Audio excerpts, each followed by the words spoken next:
আমাদের জীবনে গুরুজনেরা, জ্ঞানী মানুষজন সবসময় একটা কথা বলেন, ধৈর্য ধরো। শুধুমাত্র দুটো শব্দ, কিন্তু কতটা বিশাল সেটা বোঝার চেষ্টা করুন। ছোট একটা অস্ত্র হাতে নিন এবং একটা বিশাল পর্বতে নিরন্তর প্রহার করতে থাকুন, ধৈর্য ধরে সেই কাজ করতে থাকুন। এমন একদিন আসবে এই বিশাল পর্বতে আপনি একটা পথ তৈরি করবেন। কোনো ধনুর্ধর যখন নিজের বিদ্যা অর্জন করেন তখন তাকেও ধৈর্য ধরতে হয়, তার নিজেকে সময় দিতে হয়, তবেই সে ধনুর্বিদ্যা শিখতে পারে। সেইভাবে আমাদের জীবনেও ধৈর্য ধরার খুব প্রয়োজন। পরিবারে ধৈর্য রাখতে পারলে তাহলে আস্তে আস্তে দেখবেন প্রেম বৃদ্ধি পাচ্ছে। সমাজে যদি ধৈর্য রাখতে পারেন তাহলে আস্তে আস্তে এই সমাজ আপনাকে সম্মান করবে। যদি নিজের জীবনে ধৈর্য রাখতে পারেন তাহলে নিজে থেকেই আত্মবিশ্বাস বাড়বে, নিজের বিকাশ হবে। জীবনে সবই সম্ভব যদি ধৈর্য রাখতে পারেন। হয়তো আস্তে আস্তে হবে, কিন্তু হবে অবশ্যই। শুধু ধৈর্য রাখুন, কারণ ধৈর্যই সবথেকে বড় পুঁজি। আসুন আর আমার সাথে ভালোবেসে বলুন, রাধা রাধা। আমাদের জীবনে যখনই আমরা কোনো বড় দায়িত্বের সম্মুখীন হই তখন আমরা তার থেকে দূরে পালাই, আর এই অজুহাত দিই যে না না, এত বেশি ভার বহন করার যোগ্যতা আমার নেই, আমি করতেই পারবো না। দেখুন, এই সংসারে ভিন্ন ভিন্ন ধরনের গাছ আছে, ছোট গাছ, বড় গাছ, কিন্তু বটগাছের মতো বড় এবং নিবিড় গাছ আর একটাও নেই।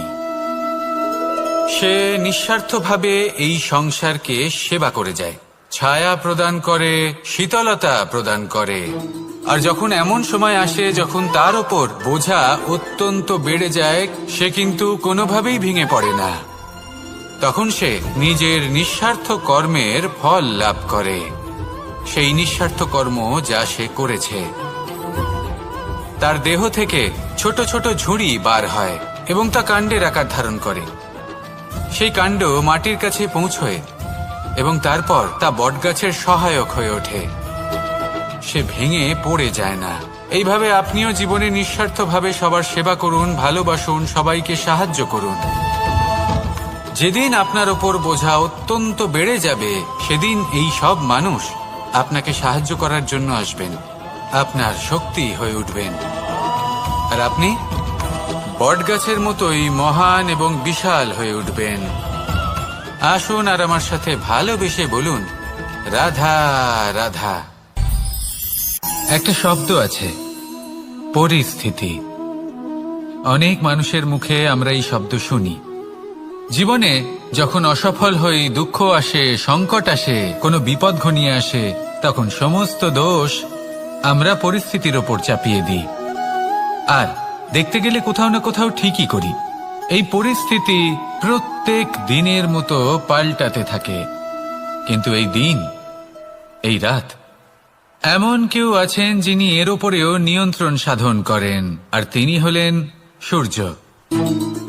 ঠিক সেই রকমই আমাদের জীবনেও সূর্য হলো এই মন। যদি এই মনের ওপর আমরা নিয়ন্ত্রণ করতে পারি তাহলে আমরা জীবনকেও নিয়ন্ত্রণ করতে পারবো। প্রথমে এই মনের রাজা হয়ে উঠতে হবে। তাই মনে রাখবেন, যদি মন দুর্বল হয় তাহলে পরিস্থিতি আমাদের সমস্যা বলে মনে হবে। এই মন যদি স্থির হয়, পরিস্থিতি প্রতিস্পর্ধা বলে মনে হবে। আর এই মন যদি শক্তিশালী হয়ে ওঠে তাহলে যে কোনো পরিস্থিতি আপনার কাছে একটা সুযোগ মাত্র, এমন এক সুযোগ যাতে অগ্রসর হয়ে আপনি মহান হয়ে উঠতে পারেন। এই মনের শক্তির বৃদ্ধি ঘটান, মহান হয়ে উঠুন, আর আমার সাথে ভালোবেসে বলুন, রাধা রাধা। খুব সুন্দর একটা কাহিনী আছে।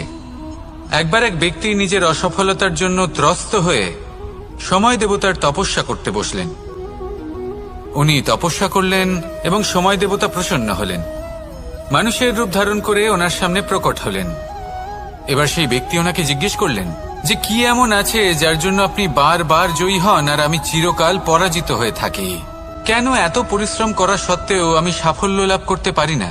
তখন সময় দেবতা উত্তর দিলেন যে দিন হোক বা রাত, ঝড় হোক বা ভূমিকম্প, রোদ হোক বা বৃষ্টি হোক, সময়ের সূত্রপাত হোক বা প্রলয়, আমি থামি না, আমি চলতেই থাকি। আর সেই জন্য যিনি থেমে যান তিনি পরাজিত হন, আর আমি জয়ী হই। এটাই আমাদের শিখতে হবে। জীবনে সবসময় চলতে থাকুন, কখনো থামবেন না। হ্যাঁ, কিছুক্ষণের জন্য বিরতি নিতে পারেন, বিশ্রাম করার জন্য, নিজেকে আরো সশক্ত করে তোলার জন্য, কিন্তু থেমে যাবেন না। নিরন্তর কর্ম করতে থাকুন, পরিশ্রম করতে থাকুন, তবেই এই সংসার আপনাকে মনে রাখবে। আসুন আমার সাথে ভালোবেসে বলুন, রাধা রাধা। মানুষ তার জীবনে দুই ধরনের পরিস্থিতিকে খুব ভয় পায়। এক, কোনো কারণবশত কারোর সামনে নত হওয়া। দুই, কোনো কারণে নিজের চরিত্র থেকে, নিজের মূল্যবোধ থেকে বিচ্যুত হওয়া। এবার কেন হয় এরকম যে কথায় কথায় কারোর সামনে নত হতে হয়? কেন বারংবার নিজের চরিত্র থেকে চ্যুত হতে হয়? এরকম কেন হয়? এটা তখনই হয় যখন আমাদের শিক্ষা এবং মূল্যবোধের অভাব থাকে। যদি মানুষের মধ্যে প্রকৃত শিক্ষা থাকে, তাহলে এই সংসারে কোনো সময় এবং কারোর সামনেই নত হওয়ার কোনো প্রয়োজন নেই। যদি মানুষের মধ্যে মূল্যবোধ থাকে, তাহলে তাকে নিজের মূল্যবোধ বা চরিত্র থেকে বিচ্যুত হতে হয় না, তা সে যাই হয়ে যাক না কেন। কোনো বালককে যদি জন্ম থেকেই সুশিক্ষার অধিকারী করা হয়, শিক্ষিত করা হয়, মূল্যবোধের অধিকারী করা হয়, তবে সে এই সংসারে এমন কর্ম করবে যাতে সে নিজেকে, নিজের পরিবারকে, সমগ্র সমাজকে গর্বিত করতে পারে। শিক্ষা লাভ করুন, মূল্যবোধ লাভ করুন, এবং আমার সাথে ভালোবেসে বলুন, রাধা রাধা। আমাদের সকলের জীবনে একটা লক্ষ্য থাকে যেটা আমরা লাভ করতে চাই। ঠিক যেন একটা প্রতিস্পর্ধা বিদ্যমান যে কে সব থেকে আগে নিজের লক্ষ্যে পৌঁছতে পারবে। আর সেই জন্য আমরা সকলেই খুব তাড়াতাড়ি এগোতে চেষ্টা করি, বড় এবং দীর্ঘ পদক্ষেপ ফেলি, যাতে তাড়াতাড়ি নিজের লক্ষ্যে পৌঁছতে পারি। কিন্তু এক অত্যন্ত গুরুত্বপূর্ণ বিষয় আছে, সবসময় লক্ষ্য সামনে থাকবে না, কখনো কখনো তা খুঁজতে হয়। এই যাত্রা খুব কঠিন হতে পারে, আর ঠিক এই কারণেই সবসময় দ্রুত গতিতে চলা বা তাড়াতাড়ি পথে চলা সেটা আবশ্যক নয়। তার থেকেও বেশি গুরুত্বপূর্ণ হলো ভেবেচিন্তে তারপর পথ চলা। যদি ভেবেচিন্তে পদক্ষেপ ফেলেন, চলতে পারেন, তাহলে সেটাই সর্বশ্রেষ্ঠ পদক্ষেপ। কখন কোন দিকে যেতে হবে, কখন কোথায় দিক পাল্টানো যাবে না, কখন গতি বেশি রাখতে হবে, কখন কম, কখন থামবো, কখন চলবো, এই সব কিছুর বিষয় জ্ঞান অত্যন্ত গুরুত্বপূর্ণ, এবং ভেবে চিন্তে চলতেই হবে। সেই জন্য শুধু তীব্র গতিতে সামনে এগোলে চলবে না, ভাবনা চিন্তা করে এগোতে হবে। আসুন আমার সাথে ভালোবেসে বলুন, রাধা রাধা। পায়েস হলো আমার বিশেষ প্রিয়। এর মধুর স্বাদ মনকে প্রফুল্ল করে তোলে। ছোটবেলায় মা আমার জন্য পায়েস বানাতেন এবং আমাকে বলতেন যে গরম থাকতে থাকতে খেয়ে নে কানাই, ঠান্ডা হয়ে গেলে ভালো লাগবে না। কিন্তু আমিও দুষ্টু ছিলাম, ঠান্ডা হওয়া পর্যন্ত অপেক্ষা করতাম, আর ঠান্ডা হয়ে যাবার পরে মার কাছে যেতাম আর ওনাকে বলতাম যে মা, পায়েস তো ঠান্ডা হয়ে গেছে, এটা গরম করে দিন। তখন মা হাসতেন আর বলতেন যে পায়েস না হয় আমি আবার গরম করে দেব কানাই, কিন্তু এর মধুর স্বাদ, সেই মিষ্টত্ব, সেই সুবাস, সেটা আবার ফিরে আসবে না। কথাটা সত্যি, আর এই সত্যটাই আমাদেরও জীবনের সত্য। আমাদের জীবনের মধুর সম্পর্কগুলি, এতে যখন কটুভাব প্রবেশ করে তখন সেই মিষ্টত্ব ফিরিয়ে আনা প্রায় অসম্ভব ব্যাপার হয়ে যায়। আপনি চেষ্টা করে সেই সম্পর্ক ঠিক করতেই পারবেন, তার জন্য অগাধ পরিশ্রম করতে হবে, কিন্তু আবার সেই মিষ্টত্ব কখনো ফিরে আসবে না। সেই জন্য আপনার জীবনের যে মধুর সম্পর্ক আছে, যতটা সম্ভব চেষ্টা করুন তাতে মিষ্টত্ব বজায় রাখতে। কটুভাব আসতে দেবেন না। আসুন আর আমার সাথে মধুর স্বরে বলুন, রাধা রাধা। শব্দ, শব্দ আসলে কি? শুধুই কয়েকটি অক্ষরের সমষ্টি, নাকি আমাদের বাণী, এই শব্দ এমন এক শক্তি যা কাউকে এই নিজের বশবর্তী করে ফেলতে পারে।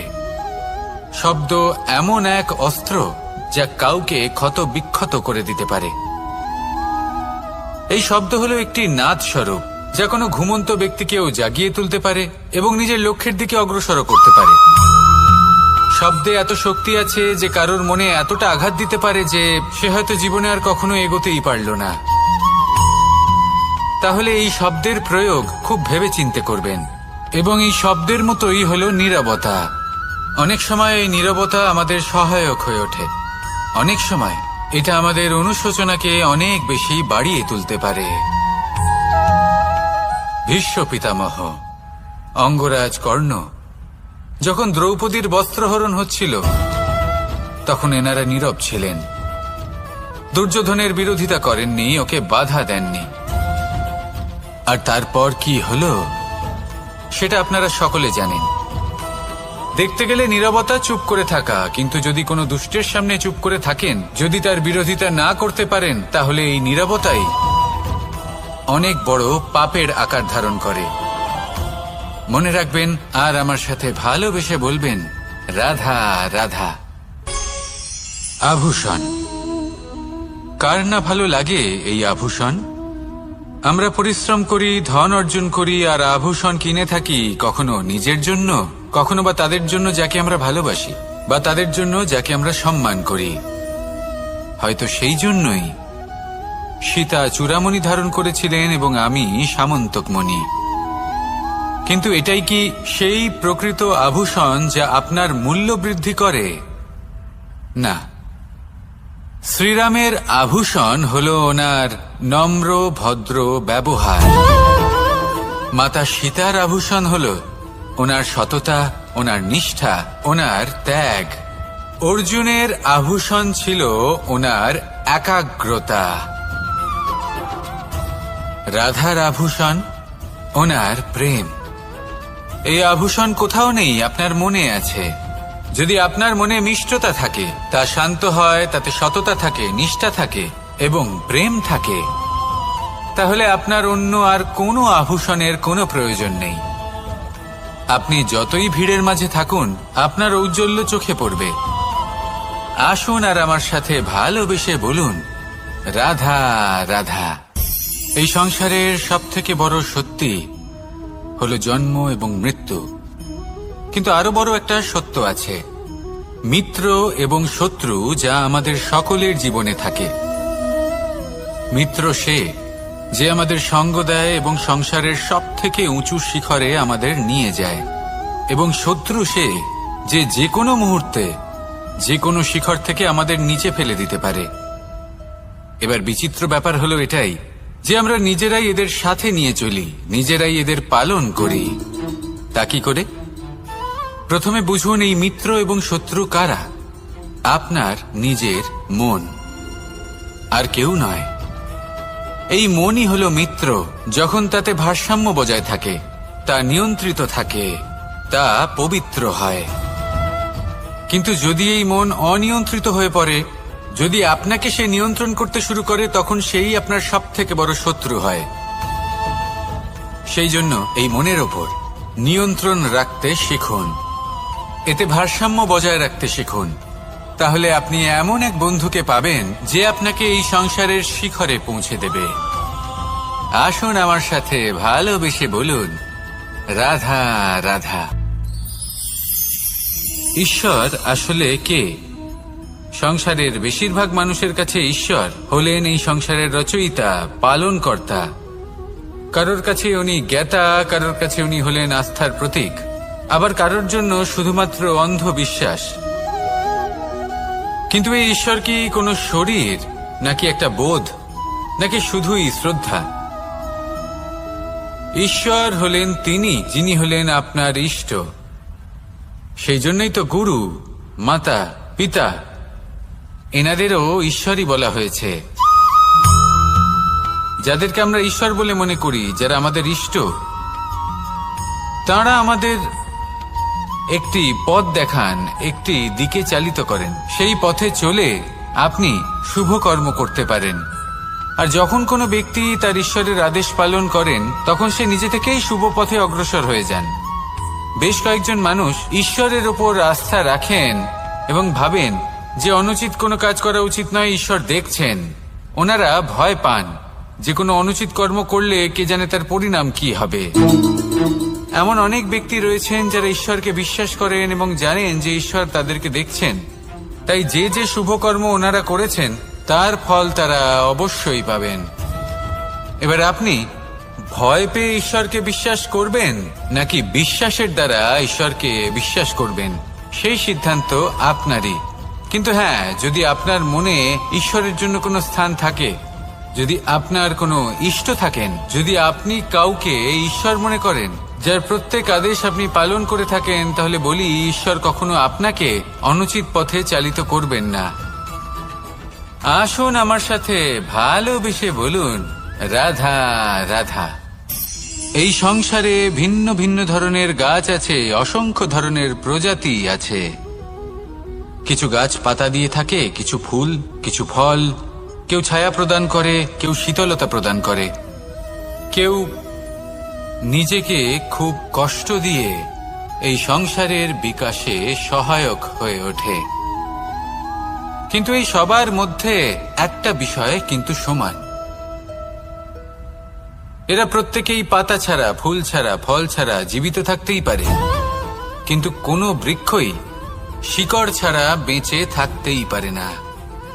এটাই হলো রাধার।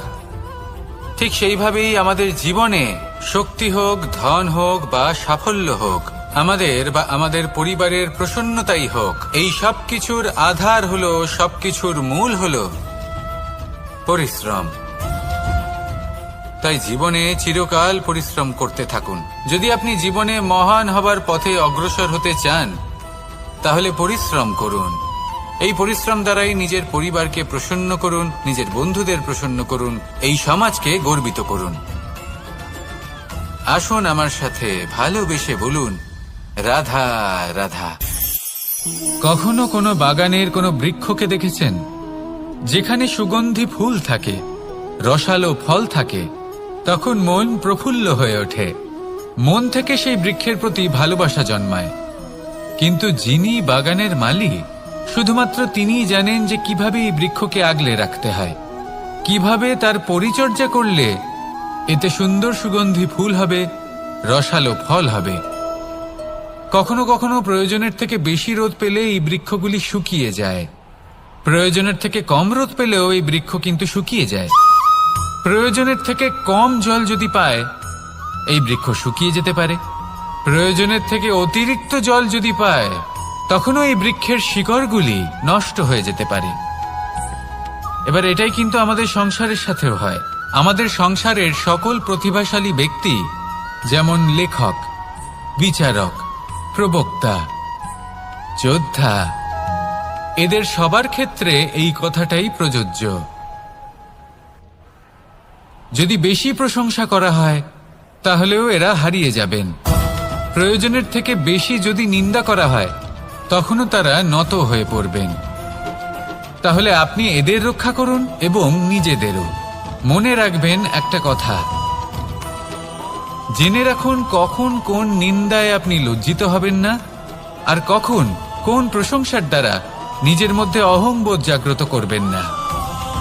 এই মন সুপ্রসন্ন হয়ে বলবে, রাধা রাধা। যদি আমি কোনো বনে যাই, কোনো নির্জন বনে, সেই বনের বিষয়ে, সেই পথের বিষয়ে, গাছপালার বিষয়ে, পশুপক্ষীর বিষয়ে আমার যদি কোনো জ্ঞান না থাকে, সেই বনের ক্ষুদ্র থেকে ক্ষুদ্রতর অংশের বিষয়ে যদি আমার কোনো জ্ঞান না থাকে, তাহলে হতেই পারে সেই বনে কোথাও আমি হারিয়ে যাব। হয়তো এমনভাবে হারিয়ে যাব, কোনোদিনও বাইরেই বেরোতে পারবো না। তাই সেই বনের বিষয়ে জ্ঞান লাভ করা আবশ্যক। এটাই হলো শিক্ষা। জীবনে বেশিরভাগ মানুষই কেন অসফল হন? ওনারা একটা লক্ষ্য স্থির করেন, কিন্তু সেই পথের বিষয়ে তারা পর্যাপ্ত জ্ঞান অর্জন করেন না। সেই পথে কি বিপদ আসতে পারে প্রত্যেকটা পৃষ্ঠার জ্ঞান তাদের নেই, আর সেই জন্যই তারা অসফল হন। আপনি জীবনে যখনই কোনো লক্ষ্য স্থির করবেন, কোনো লক্ষ্য সাধন করবেন, পরিকল্পনার সাথে সেই পথে অগ্রসর হন। সেই পথকে বোঝার চেষ্টা করুন, সেই পথের বিপদ সম্পর্কে জ্ঞান লাভ করুন, সবকিছু জানার চেষ্টা করুন, অজানা তথ্য আহরণ করুন, আর তারপর সেই লক্ষ্যের প্রতি নিজেকে সমর্পিত করুন। তবেই আপনি সাফল্য লাভ করবেন, আর এই মন প্রসন্ন হয়ে বলবে, রাধা রাধা। আপনি নিশ্চয়ই কখনো অনুভব করেছেন, যদি কোনো নির্মল ব্যক্তির কাছে গিয়ে বসেন তাহলে মনে নির্মল অনুভূতি হয়, এই মন শান্ত হয়ে যায়। সেইখানেই কোনো দুশ্চরিত্র মানুষের কাছে গিয়ে বসলে এই মন বিচলিত হয়ে যায়। কারণটা কি? কারণ যে ব্যক্তি নির্মল মনের, তিনি সবার মধ্যে নির্মলতা ছড়িয়ে দেন। আমাদের অন্তরে যা থাকে আমরা সেটাই সবার মধ্যে বিতরণ করি। যদি আপনি এই সংসারে শুভ বোধ ছড়িয়ে দিতে চান, তাহলে প্রথমে শুভ গ্রহণ করুন, তা অর্জন করুন। এই সংসারে জ্ঞানের শক্তি লাভ করুন, আর সেই জ্ঞানের শক্তি সংসারে বিতরণ করুন। শান্তি এবং সন্তোষ প্রদান করুন, কারণ যেমন বীজ এই সংসারে বপন করবেন তেমনই ফল আপনি লাভ করবেন। যেমন দেবেন তেমন ফিরেও পাবেন। এই সংসারে জ্ঞান প্রদান করুন, শান্তি প্রদান করুন, সন্তুষ্টি প্রদান করুন। এই সংসারে ভালোবাসা বিতরণ করুন, আর এই প্রেম ভাব নিয়েই বলুন, রাধা রাধা। এই সংসারে দুই ধরনের মানুষ দেখা যায়, এক সরল, দুই জটিল। এবার এই যে সরল ব্যক্তি থাকে তাদের এই সমাজ দুর্বল মনে করে। এমনিতে দেখতে গেলে জলও সরল, বায়ুও সরল। ওনারা যেদিকে চাইবেন প্রবাহিত হতে পারেন, এনাদের যে আকার দেবেন সেটাই ধারণ করবেন। কিন্তু এরা বাস্তব রূপ ধারণ করলে তখন কি হয়? এই জল এমন এক ধারায় পরিণত হয় যে অনেক বড় বড় পাথরকে খণ্ডিত করে দিতে পারে। এই বায়ু এমন এক চক্রবাতে পরিণত হয় যা সংসারে বিনাশ ডেকে আনে। তাই যে ব্যক্তি সরল, তার সরলতাকে সম্মান করুন, তাকে সম্মান করুন, তাকে ভালোবাসা দিন, আর আমার সাথে ভালোবেসে বলুন, রাধা রাধা। খেলা খেলতে কে না ভালোবাসেন? আমরা প্রত্যেকেই যখন সময় পাই, সুযোগ পাই, তখনই আমরা কোনো খেলা খেলি। খেলার সময় দুই ধরনের মানুষ ওখানে থাকেন, এক যারা অংশগ্রহণ করেন, আর দুই যারা দেখতে থাকেন, যারা দর্শক হয়ে দেখেন, যারা নিজের পক্ষের বিজয়ের ফলে উচ্ছ্বসিত হয়ে থাকেন, পরাজয়ের ফলে শোক পালন করেন, পরামর্শ দিয়ে থাকেন। আর বিজয়ী কে হন? বিজয়ী তিনি হন যিনি অংশগ্রহণ করেন। নির্বাচন আপনাকে করতে হবে, আপনি কি করতে চান? আপনি কি খেলোয়াড় হতে চান, নাকি আপনি দর্শক হতে চান? যদি আপনি বিজয়ের আনন্দ লাভ করতে চান, সেই রোমাঞ্চ অনুভব করতে চান, তাহলে খেলতে হবে। ময়দানে আপনাকে নামতেই হবে। পরাজয়ের সম্ভাবনার ভয়ের সাথে আপনাকে লড়াই করতেই হবে। বিপক্ষের আহ্বানকে স্বীকার করতেই হবে, খেলোয়াড় হয়ে উঠতে হবে। তবেই এই বিজয়ের সম্ভাবনা থাকবে। আসলে কি, দর্শক হয়ে পরামর্শ দেওয়া অত্যন্ত সহজ, ময়দানে নেমে অংশগ্রহণ করা অত্যন্ত কঠিন। আর এখানে যেটা সহজ, তা আপনাকে বিজয়ের পথে কখনোই নিয়ে যাবে না। আসুন আমার সাথে ভালোবেসে বলুন, রাধা রাধা। এই সংসারে মানুষ জন্মগ্রহণ করেন, বড় হতে থাকেন, পুরুষার্থ লাভ করেন, অর্জন করেন। অর্জন করা আসলে কি? বেশিরভাগ মানুষ বলেন অর্জন করা অর্থাৎ ধন সম্পত্তি অর্জন করা। আর কি অর্জন করা যায়? আর কি লাভ করা যায়? আসল প্রশ্ন হলো এটাই যে কি এমন আছে যা বাস্তব রূপে অর্জন করার যোগ্য। তা হলো ব্যবহার, জ্ঞান এবং সন্তোষ। কেন? কারণ আপনি যখন এই সংসার ছেড়ে চলে যাবেন, তখন আপনার ধন সম্পত্তি আপনাকে বিদায় জানাতে আসবে না। আপনাকে বিদায় জানাতে আসবে আপনার আপনজন, যাদের সাথে আপনার সুসম্পর্ক ছিল। সমগ্র সংসারে সহস্র মানুষ ধন অর্জন করে থাকেন। শ্রেষ্ঠ মানুষ হলেন তিনি যিনি ব্যবহার, জ্ঞান এবং সন্তোষ অর্জন করে থাকেন, একে সকলের মধ্যে বিতরণ করেন। তাই এটাই করুন, আর আমার সাথে ভালোবেসে বলুন, রাধা রাধা। এই সংসারের আরম্ভ থেকে এখনো পর্যন্ত এবং ভবিষ্যতেও একটা যুদ্ধ আছে যা হয়ে চলেছে, চলতেই থাকবে। পাপ এবং পুণ্যের মধ্যে যুদ্ধ, সত্য এবং অসত্যের মধ্যে যুদ্ধ। এই যুদ্ধ চলেই আসছে, আর এই যুদ্ধে যারা লড়েন তাদের আমরা সবসময় জয় জয়কার করি। আর যারা এই জয় জয়কার করেন তাদের প্রত্যেকের একটা বিশেষ গুরুত্ব থাকে। যখনই কোনো যোদ্ধা যুদ্ধক্ষেত্রে ক্লান্ত হয়ে পড়ে, শক্তিহীন হয়ে পড়ে, তখন এরা জয় জয়কার করে, শঙ্খ বাজাতে থাকে।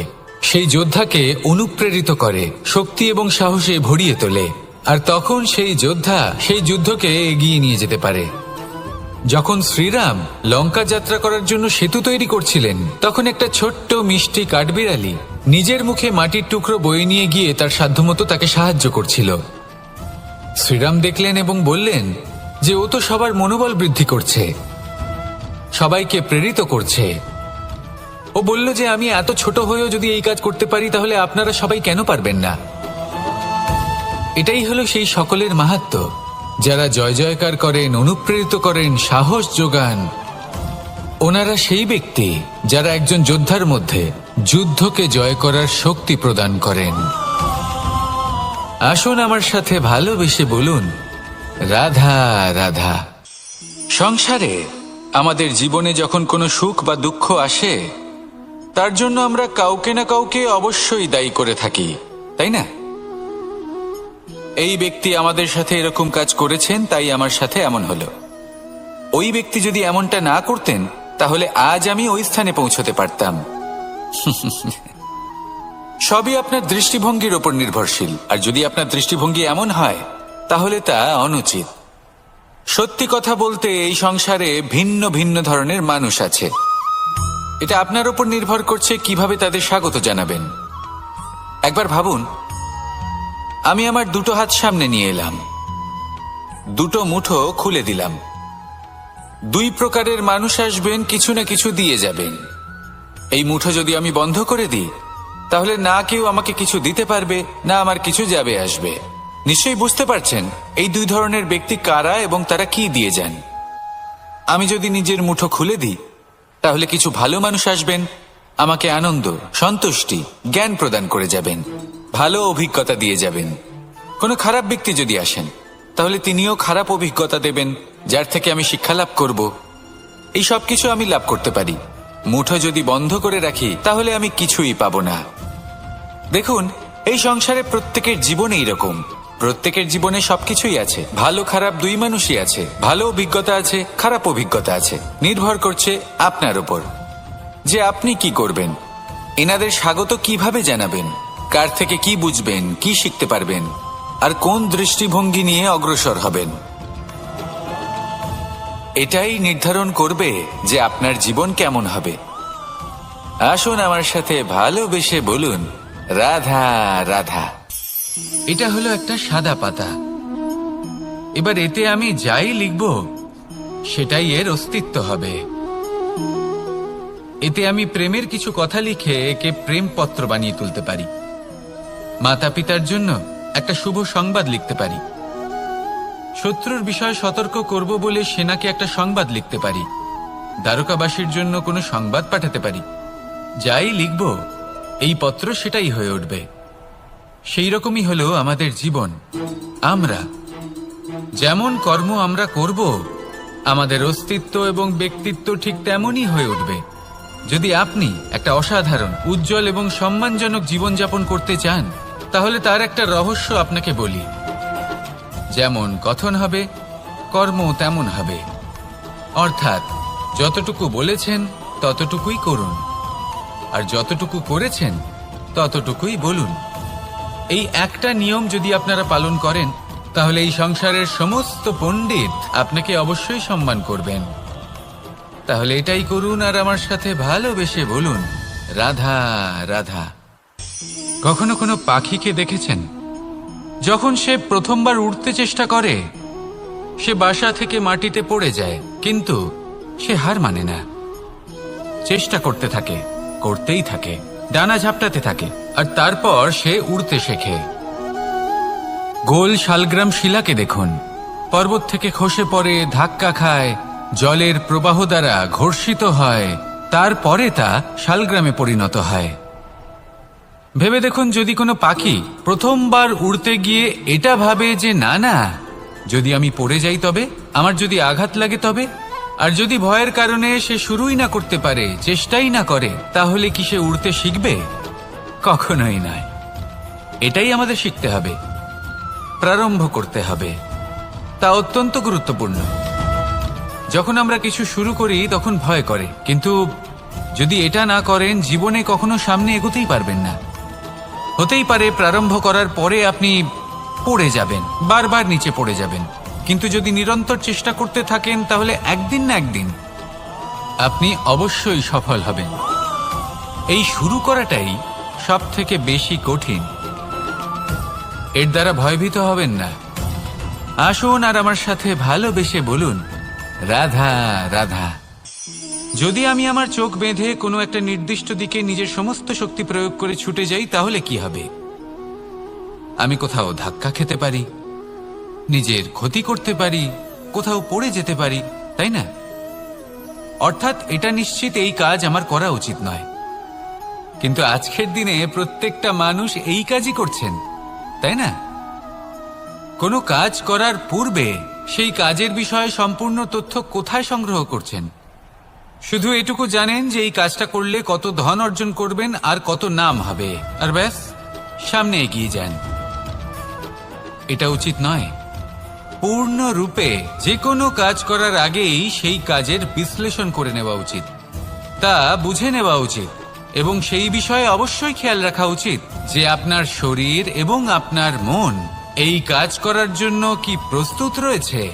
যদি তা না হয় তাহলে প্রথমে নিজেকে শুধরে নিন, তারপরে সেই কাজ করুন।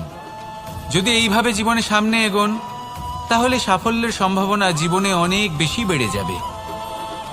তাহলে এটাই করুন আর আমার সাথে ভালোবেসে বলুন, রাধা রাধা। এই সংসারের সব থেকে বড় যোদ্ধা কে? কেউ বলবেন অর্জুন, কেউ বলবেন ভীম, কেউ বলবেন হনুমান আদি ইত্যাদি। কিন্তু এই সংসারের সব থেকে বড় যোদ্ধা আপনার মনের ভেতরে আছে, আপনার মনের মধ্যে আছে। সেই ব্যক্তি সব থেকে উঁচুতে পৌঁছতে পারেন যিনি নিজের অন্তরের খামতি বুঝতে পারেন, নিজের দোষ বুঝতে পারেন, তার সাথে লড়াই করেন এবং তার উপর বিজয় লাভ করেন। যে ব্যক্তি এটা শিখতে পারেন, যে ব্যক্তি এটার উপর জয়লাভ করতে পারেন, তিনি হলেন সব থেকে বেশি শক্তিশালী, সব থেকে বেশি বীর এবং সব থেকে বেশি পরাক্রমী ব্যক্তি। আমরা সকলে এই সংসারকে পাল্টাতে চাই। তার জন্য প্রথম পদক্ষেপ আপনাকে নিতে হবে, নিজেকে দোষমুক্ত করতে হবে। যদি মানুষ নিজের অন্তরের দোষ বুঝতে পারেন এবং নিজেকে দোষমুক্ত করতে পারেন, তাহলে এই সংসার নিজে থেকেই দোষমুক্ত হয়ে যাবে, তাই না? তাহলে নিজেকে দোষমুক্ত করুন আর আমার সাথে ভালোবেসে বলুন, রাধা রাধা। মানুষের জীবন সবসময় ন্যায় আর অন্যায়ের মাঝে ঘুরপাক খেতে থাকে। প্রত্যেক মানুষের মনে হয় কোথাও না কোথাও তার সাথে অন্যায় হচ্ছে। কেউ বলেন যে ভাগ্য আমার সাথে অন্যায় করেছে, কেউ আবার বলেন এই সংসার আমার সাথে অন্যায় করেছে। আর প্রত্যেকেই ন্যায় বিচার চাইতে বৈঠক দাবি করে বসেন। কখনো এই বিচার গৃহে যান, আবার কখনো ওই বিচার গৃহে। যদি সত্যি কথা বলি, এই সংসারের সব থেকে বড় বিচার গৃহ আপনার কাছেই রয়েছে, আপনার মন। আপনার মনই হলো সব থেকে বড় বিচার গৃহ। এ খুব ভালো করেই জানে কি শুদ্ধ আবার কি অশুদ্ধ, এর শুভ অশুভর জ্ঞান রয়েছে, এ সব জানে। দেখতে গেলে প্রত্যেকটা মানুষ যদি নিজের মনের কথা শোনেন, তাহলে তিনি ভালোভাবেই বুঝতে পারবেন তিনি কি উচিত করেছেন আর কি অনুচিত। দিনে একবার রাত্রের নিদ্রায় যাওয়ার পূর্বে নিজের সাথে বসুন, চোখ বন্ধ করুন আর বিচার করুন আজ আপনি কি উচিত করেছেন আর কি অনুচিত। আপনার মন সঠিক বিচার তখনই করে দেবে। আসুন আমার সাথে ভালোবেসে বলুন, রাধা রাধা। আপনি কখনো কোনো পাথরের বুক চিরে বয়ে চলা কোনো নদী দেখেছেন? পাথর নদীর সামনে নত হয়ে যায়, তাকে বাধা দিতে চেষ্টা করে কিন্তু কখনো বাধা দিতে পারে না। এই নদী হলো ততটাই শক্তিশালী, কিন্তু এর আরম্ভ কোথা থেকে হয়? দূরে কোথাও কোনো পর্বতের চূড়াতে এক বিন্দু জল ঝরে পড়ে আর তার সাথে হিম গলিয়ে দেয়। তারপর জলের শক্তি বৃদ্ধি পায়, তারপর অনেক বিপদের সম্মুখীন হয় আর অনেক ধরনের বাধা সে অতিক্রম করে। তার শক্তির এতটাই বৃদ্ধি হয় যে তাকে বাধা দেওয়া একেবারেই অসম্ভব ব্যাপার হয়ে যায়। দেখুন, নদী তো মহান বটেই, কিন্তু তাকে মহান করে তুলেছে কে? সেই সকল বিপদ যার থেকে ও কখনো পালায়নি। সেইভাবেই আমাদেরও বিপদ থেকে পালিয়ে গেলে হবে না, তার সম্মুখীন হতে হবে সাহসের সাথে, পূর্ণ শক্তি প্রয়োগ করে। তবেই আমরা শিখতে পারবো, তবেই আমরা সামনে এগোতে পারবো। যদি আপনি জীবনে কুন্দন হয়ে উঠতে চান, তাহলে জ্বলন সহ্য করতেই হবে। আসুন আমার সাথে ভালোবেসে বলুন, রাধা রাধা। এ হলো গোলাপ ফুল। একে আমরা সকলেই চিনি। সমগ্র সংসার ভালোবাসে এই পুষ্পকে। এই ফুল দেখতেও সুন্দর। সবথেকে বেশি গুরুত্বপূর্ণ কথা হলো এর সুগন্ধ, যা দূর দূরান্ত থেকে ব্যক্তিদেরকে আকৃষ্ট করে।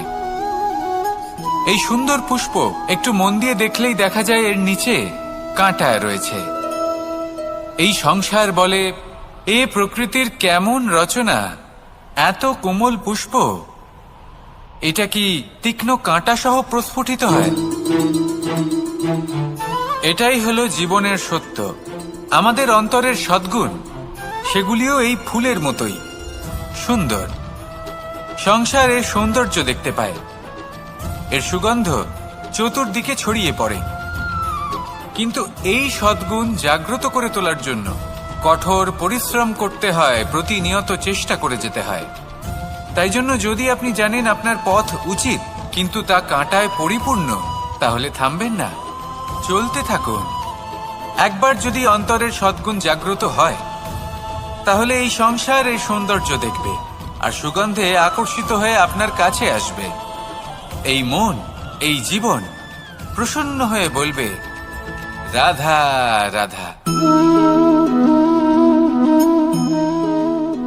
মোহনের বাঁশির এই সুর, এই সঙ্গীত কার না পছন্দ হয়? সবারই খুব ভালো লাগে। এবার এই সুর আসে কোথা থেকে? কেউ বলবেন কৃষ্ণের হৃদয় থেকে। সত্য কথা, এই সুর হৃদয় থেকে নির্গত হয় এবং প্রকট হয় এই বাঁশি থেকে।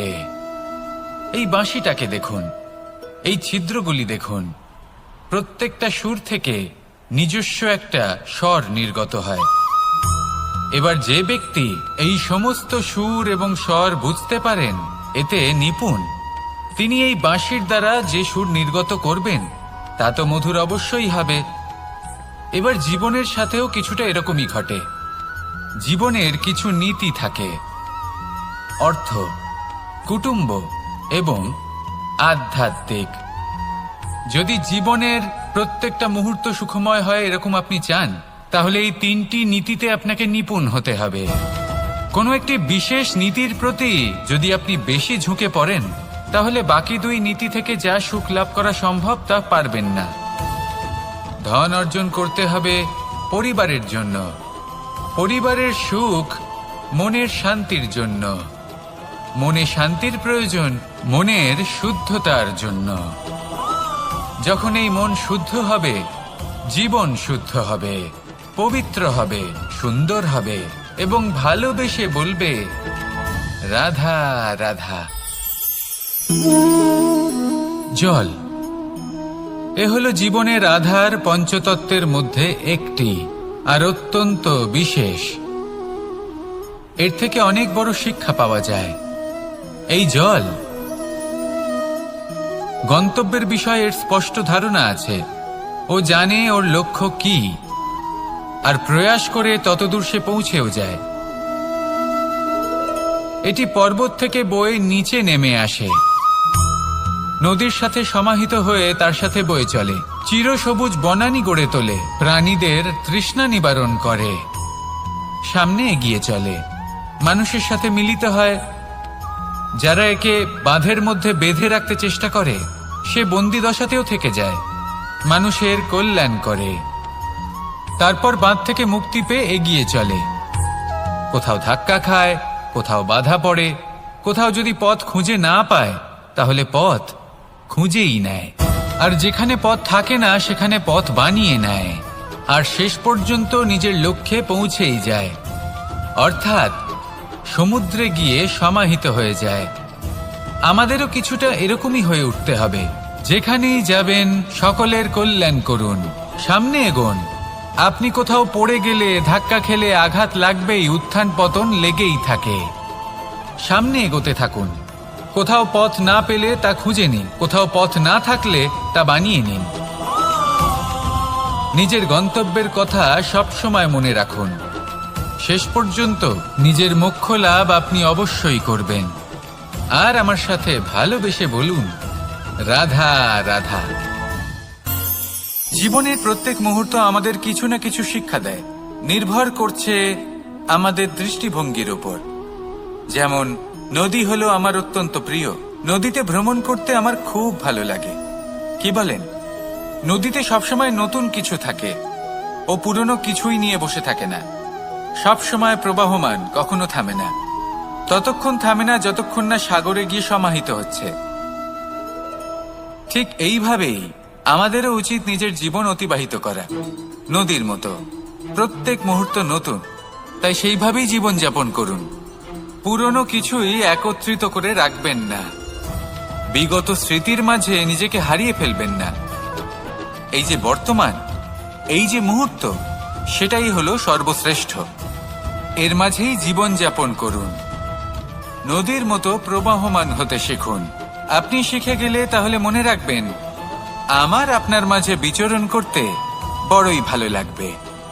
যে ব্যক্তি আনন্দের সাথে জীবনের প্রত্যেকটা মুহূর্ত অতিবাহিত করে, কোনো চিন্তা ছাড়াই প্রবাহমান হয়, কখনোই থামে না, যতক্ষণ না মুক্তি লাভ করছেন, এমন ব্যক্তির মধ্যেই রাধাকৃষ্ণ বসবাস করেন।